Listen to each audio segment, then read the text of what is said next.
think the American people would have seen if you had been able to be on stage? They would have seen something completely different. They would have seen... Are we taking pictures? What are you doing? Yeah.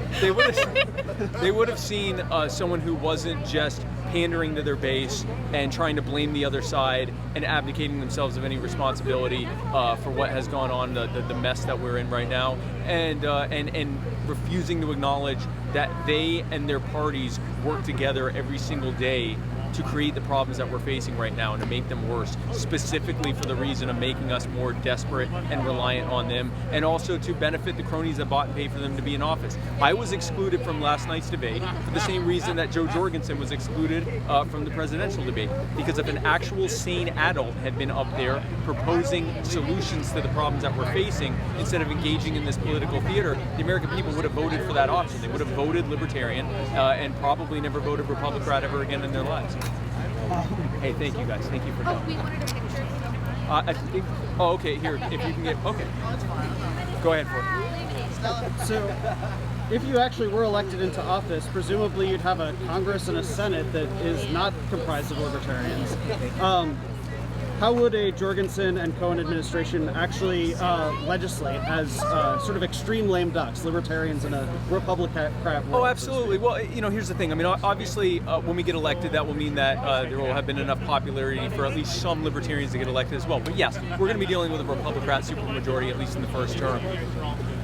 Congress has so abdicated their responsibility over the course of the last several decades in creating all of these regulatory agencies and giving them nearly unlimited regulatory authority, they've put so much power in the hands of the executive branch. Now, the silver lining to that is when Joe gets into office, she'll be able to undo all of that bad executive orders, all those bad regulations. She'll be able to deregulate at the executive level without even having to look at Congress, simply because of all the authority they put in the executive branch.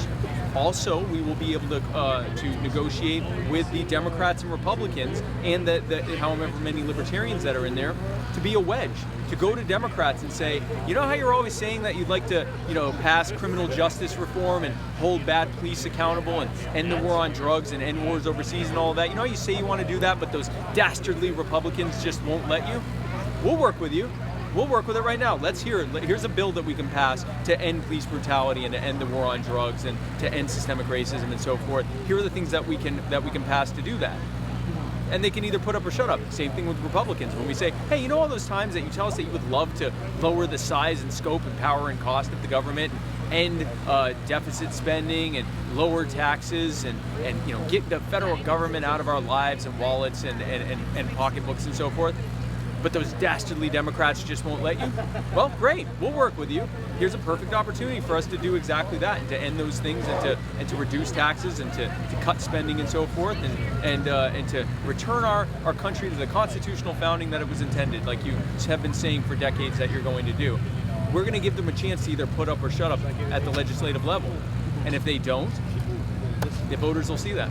Leslie, there's a lot of different ways that libertarians should do activism. What's your name? Chris. Good. Chris, great to meet you, man. You too. Go ahead. So I had a quick question actually about the whole Andy Dershowitz thing. Okay. So was that... Oh, Alan Dershowitz? Yeah, thank you, sorry. Yeah, that was a terrible pick. It shouldn't have been put up there. Within a matter of hours, Joe herself took it down. He was a terrible pick. He should have never been on. Yeah, no, I fully agree. Essentially, my question, though, was, did she take that down? Within that matter of hours, was that when she vetted the list herself, or was that more so somebody from the internal team kind of just... My understanding is that when she saw the list and saw that Alan was on there, she removed it. Okay. I don't want to put words in her mouth and say that she hadn't already looked at it, but my understanding is that she saw that list, saw that Alan Dershowitz was on it, said, put out that we were taking it off, and then took it off. Absolutely. Thank you, man. Do you want a photo? Sorry, go ahead for it. I will do that shortly. Go ahead. My last thing was going to be, libertarians do a lot of different types of activism. Of course, running for office sometimes doesn't actually get the election. Can you talk about the value of running in the political process and what you're hoping to get out of this process, even if it's just in Absolutely. Well, I mean, we are obviously running to win, but we also understand the odds that we face. And the most important thing is that we are constantly striving to push a message of human liberty, and also to help down ballot races, people that are running for governor, people that are running for Senate, people that are running for state house races, people that are running for local and municipal races. So it is a dragnet thing. It is we want to not leave anything. We want to leave everything on the court. We don't want to leave a single chip on the table.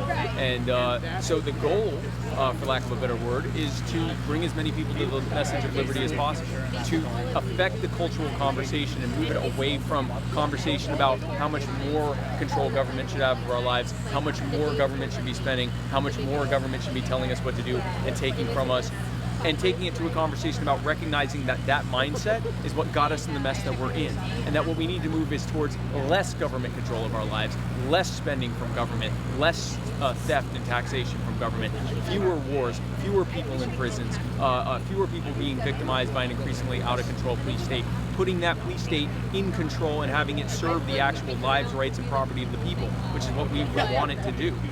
Healing the rifts between people across this country who are being conned into believing that Republicans and Democrats are mortal enemies that fight every day, when in reality they're working together. They're conspiring, they're colluding together every day, and they're engaging in political theater to keep us at each other's throats, that we don't realize that they're working together. Getting that injected into the cultural conversation, because all politics happens downstream of culture. So it's a multi-pronged approach, but we are running to win. We know what our odds are, we know what we face, we know what's ahead of us.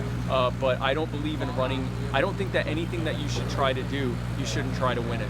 I have never in my 20 plus years of business have ever gotten into a venture and said, let's see just how well we can lose this thing. We run to win.